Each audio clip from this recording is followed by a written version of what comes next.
Hello everyone, आप सभी का हमारे यूट्यूब चैनल में बहुत बहुत स्वागत है। आज की इस वीडियो में हम विभिन्न प्रकार की संख्याओं की परिभाषा उदाहरण के साथ जानेंगे। तो आइए वीडियो को स्टार्ट करते हैं। तो इसमें पहला संख्या आता है प्राकृतिक संख्याएं। प्राकृतिक संख्याएं जिसका इंग्लिश होता है नेचुरल नंबर्स, वे संख्याएं जिनके द्वारा वस्तुओं की गिनती किया जाता है प्राकृतिक संख्याएं कहलाती हैं। इन्हें कैपिटल एन के द्वारा प्रदर्शित किया जाता है। वे संख्याएं जिनके द्वारा वस्तुओं की गिनती किया जाता है प्राकृतिक संख्याएं कहलाती हैं। इन्हें कैपिटल एन के द्वारा प्रदर्शित किया जाता है। जैसे 1 2 3 4 5 6 डॉट डॉट डॉट एन। तो प्राकृतिक संख्या किसे कहते हैं? जिन संख्याओं का प्रयोग हम वस्तुओं की गिनती में करते हैं वही प्राकृतिक संख्याएं कहलाती हैं। अगर कहा जाए क्या 0 प्राकृतिक संख्या है, तो हम कहेंगे नहीं। क्यों नहीं है? क्योंकि 0 के द्वारा हम किसी भी वस्तु की गिनती नहीं कर सकते। इसके बाद हम जानेंगे पूर्ण संख्याएं क्या होती हैं। पूर्ण संख्याएं, पूर्ण संख्याओं का इंग्लिश होता है होल नंबर्स। होल नंबर्स प्राकृतिक संख्या में यदि शून्य को भी सम्मिलित कर लिया जाए तो वे पूर्ण संख्याएं कहलाती हैं। क्या है? प्राकृतिक संख्या में यदि शून्य को भी सम्मिलित कर लिया जाए तो वे पूर्ण संख्याएं कहलाती हैं। और पूर्ण संख्याओं को कैपिटल W से प्रदर्शित किया जाता है। जैसे 0 1 2 3 4 डॉट डॉट डॉट एन। 0 यदि हम प्राकृतिक संख्या में केवल शून्य को भी ऐड कर लें तो संख्याएं पूर्ण संख्याएं कहलाती हैं। तो इसके बाद हम जानेंगे पूर्णांक संख्याएं क्या होती हैं। पूर्णांक संख्याएं, पूर्णांक संख्याएं, पूर्णांक संख्याओं का इंग्लिश होता है इंटीजर नंबर्स। इंटीजर नंबर्स, इन्हें हम परिभाषित कैसे करेंगे? पूर्ण संख्याओं को यदि धन व ऋण चिन्ह के साथ प्रदर्शित किया जाए, पूर्ण संख्याओं को यदि धन व ऋण चिन्ह के साथ प्रदर्शित किया जाए तो वे पूर्णांक संख्याएं कहलाती हैं। इन्हें आई या कैपिटल जेड के द्वारा प्रदर्शित किया जाता है। तो पूर्णांक संख्याएं क्या होती हैं दोस्तों?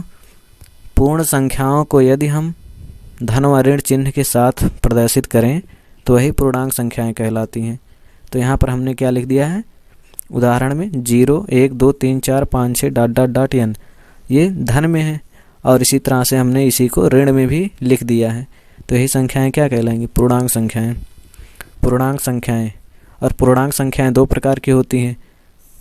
जो पूर्ण संख्याएं धन में लिखी हैं उन्हें हम धन पूर्णांक संख्याएं कहते हैं, और जो ऋण में लिखी हैं उन्हें ऋण पूर्णांक संख्याएं कहते हैं। तो इस तरह से यहाँ तक क्या हो जाएगा? ऋण पूर्णांक संख्याएं, और यहाँ से यहाँ तक धन पूर्णांक संख्याएं।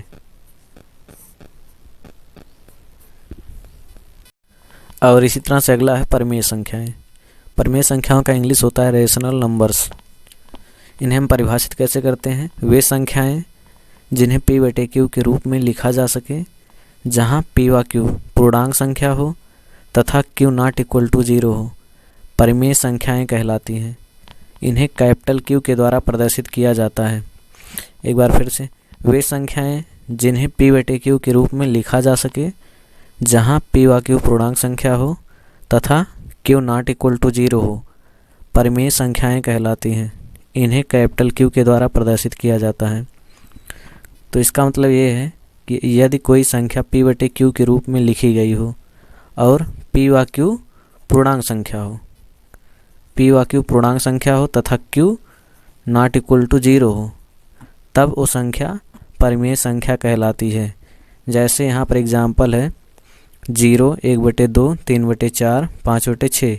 इसमें 3 और 4 दोनों पूर्णांक संख्याएं हैं और नीचे वाला हर Q, मतलब 4 यहाँ पर है, 0 नहीं है, इसलिए परिमेय संख्या है।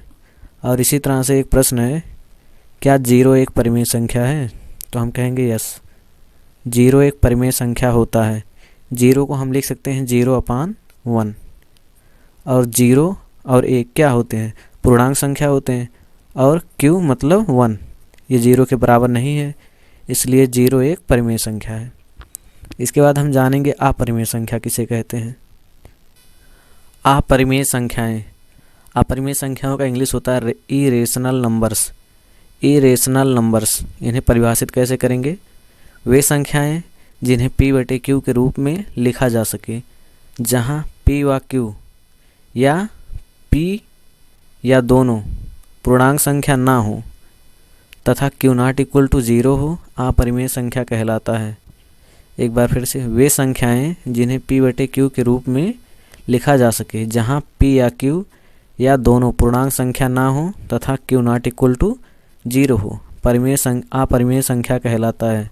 कहने का मतलब कोई भी संख्या जो इस फॉर्म में लिखी होती है p/q के रूप में, इसमें से p वाला या q वाला मतलब अंश या हर या दोनों पूर्णांक संख्या ना हो तो ऐसे कंडीशन में ये अपरिमेय संख्या होती है।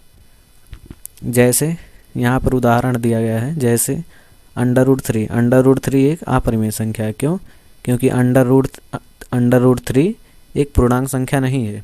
इसी तरह से √7 भी अपरिमेय संख्या है। √5/4 ये भी अपरिमेय संख्या है क्योंकि √5 एक पूर्णांक संख्या नहीं है, जबकि √4 एक पूर्णांक संख्या है।